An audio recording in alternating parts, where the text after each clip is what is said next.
RSS के पत्रकार ने, या सीधे तौर पर इसे इस तरीके से समझिए कि मेरा एक पुराना मित्र जो इस वक्त आरएसएस की एक महत्वपूर्ण पत्रिका का उप संपादक है, उसके व्हाट्सएप स्टेटस ने कल देर रात मुझे चौंका दिया। और जब मैं बीते 48 घंटे की तमाम परिस्थितियों पर नजर डालता हूं, तमाम खबरों पर नजर डालता हूं, अमित शाह साहब के गायब होने, या जैसा कि आज मल्लिकार्जुन खड़गे साहब ने कहा कि वो बंद कमरे में बैठे हैं, तो उनके बंद कमरे पर जब गौर फरमाता हूं तो मुझे ये लगता है कि एक बड़ी साजिश रची जा रही है।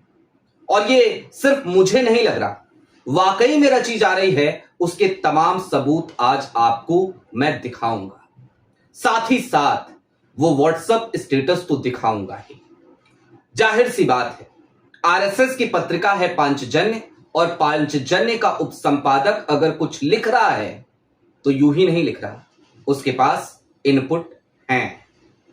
क्या लिख रहा है वो, उस तरफ चलेंगे। क्या जेनजी के साथ अब कुछ ऐसा करने जा रही है सरकार जिसकी कल्पना भी हम नहीं कर सकते? क्या 20 जुलाई की तारीख सिर्फ और सिर्फ एक ट्रेलर मात्र थी? और अगर सरकार ऐसा करेगी तो क्या इसे विनाशकाले विपरीत बुद्धि नहीं कहा जाएगा? क्योंकि अभी अभी तो सरेंडर करने की नौबत आई थी सरकार की। सारी बातें जरा विस्तार से करेंगे और समझेंगे ये भी कि कांग्रेस के अमित शाह को खींचकर बाहर ला पाएगी उनकी गुफा से, उनके बंद कमरे से। नमस्कार, मैं स्वप्निल और आप मुद्दा देख रहे हैं। दोस्तों, आगे बढ़ें उससे पहले वही छोटी सी अपील। मुद्दा इन दिनों एक गंभीर आर्थिक संकट से जूझ रहा है, लिहाजा हमारी मजबूरी है कि हमें आपसे बार बार मदद की गुहार करनी पड़ती है। यदि आप चाहें तो स्क्रीन पर दिख रहे क्यूआर कोड या फिर के नीचे दिख रहे यूपीआई नंबर्स के जरिए मुद्दा की छोटी छोटी मदद जरूर कीजिएगा, क्योंकि एक तरफ हमारे मेन बैंक अकाउंट्स लंबे समय से फ्रीज करके हमें प्रताड़ित किया जा रहा है, तो दूसरी तरफ हमारे पुराने चैनल को भी हमसे छीन लिया गया। अब आगे बढ़ते हैं, और सबसे पहले जो आपसे वायदा किया था व्हाट्सएप स्टेटस का, उसी तरफ चलें।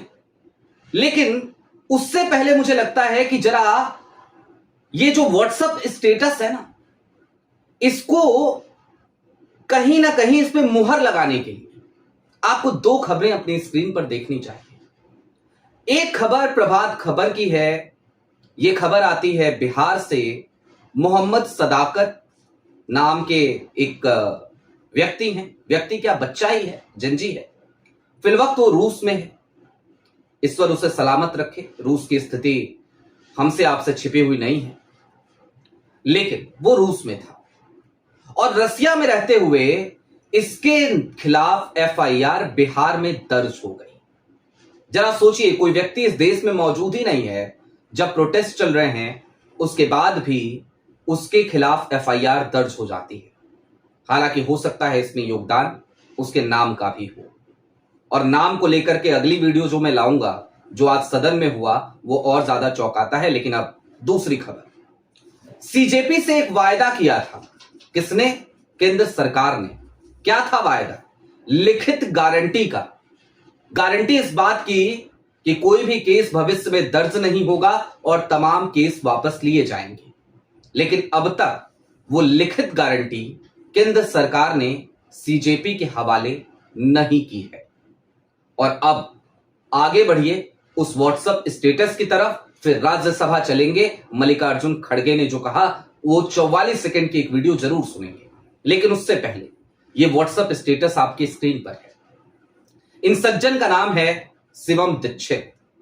मेरे बहुत अच्छे मित्र हैं, कई बार मेरे घर आए हैं, मैं इनके दफ्तर जाता रहता हूं, हमने अक्सर चाय पी है, पुरानी जान पहचान है, कोई आजकल की दोस्ती नहीं।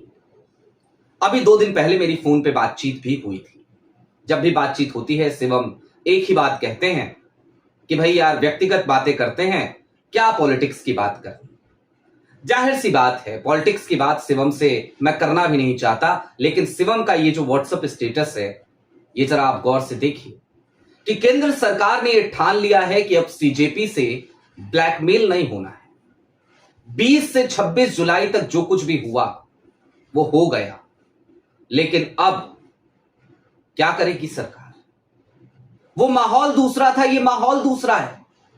शिवम दीक्षित ये सब लिख करके क्या कहना चाह रहे थे? तो शायद वही कहना चाह रहे थे जो आज की तारीख में देश के अलग अलग राज्यों में हमें देखने को मिल रहा है। वही कहना चाह रहे थे जो 20 जुलाई को हुए प्रोटेस्ट के बाद तमाम तरीके की नोटिफिकेशंस तमाम लोगों को अभी भी मिल रही हैं, बावजूद इसके कि सरकार ने गारंटी दी थी।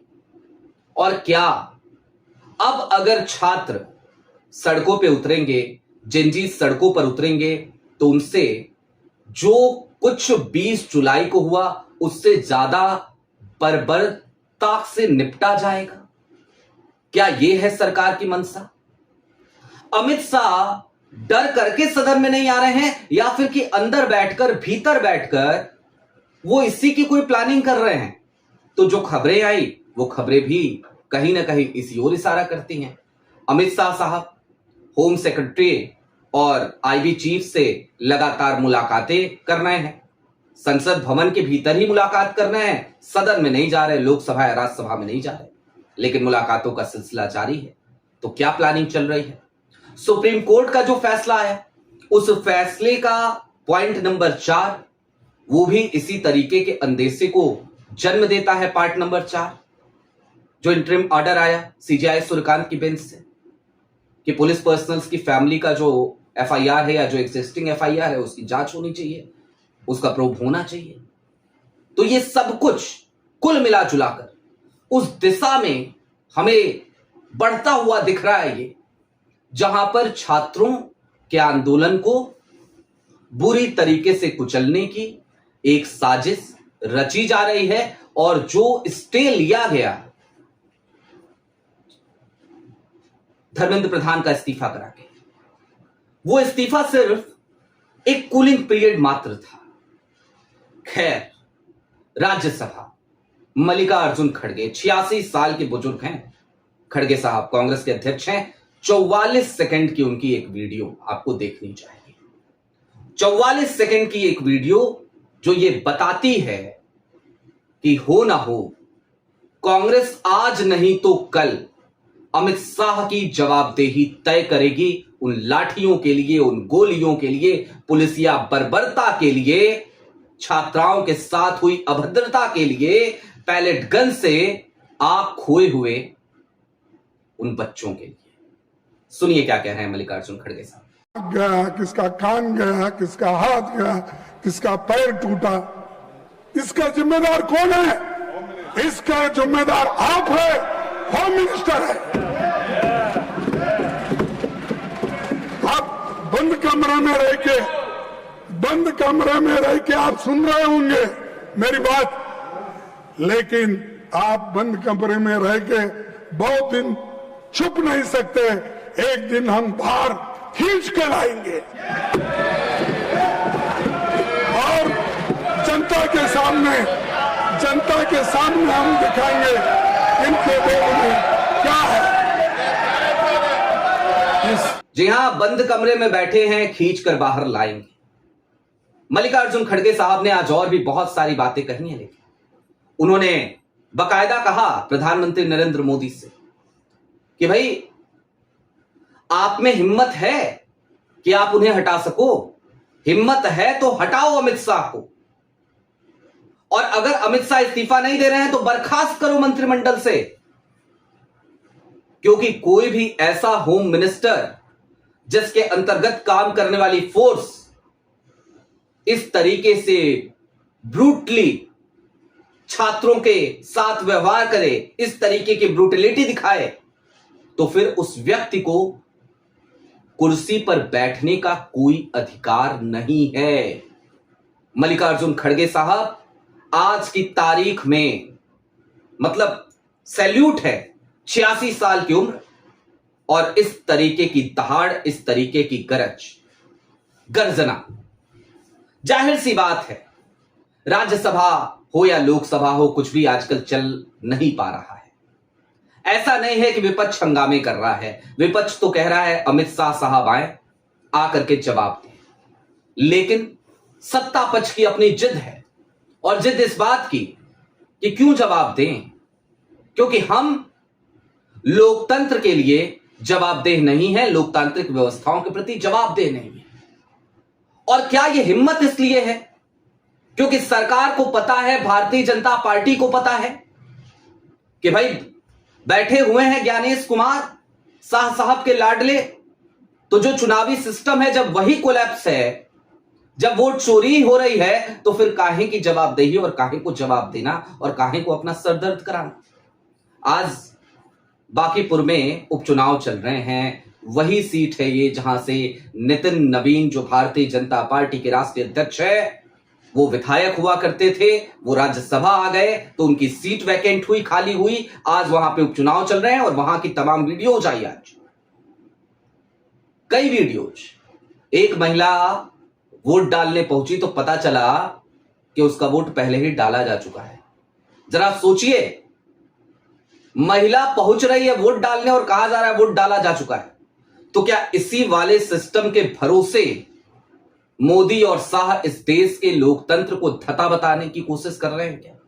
यह सबसे बड़ा सवाल है। खैर, आज की तारीख में मैं चलते चलते एक छोटी सी बात इस देश के उन तमाम छात्र संगठनों से कहना चाहता हूं। सरकार की मंशा आपके सामने है, जग जाहिर है, कुछ भी छिपा हुआ नहीं है। नेहा बोरा लगातार सड़क पे लड़ रही हैं। अब बारी सीजेपी के उन तमाम लोगों की है जिनके आह्वान पे वो बच्चे दिल्ली की सड़कों पे या बिहार की सड़कों पे, असम की सड़कों पे आए थे। ये ट्वीट करना बंद कीजिए।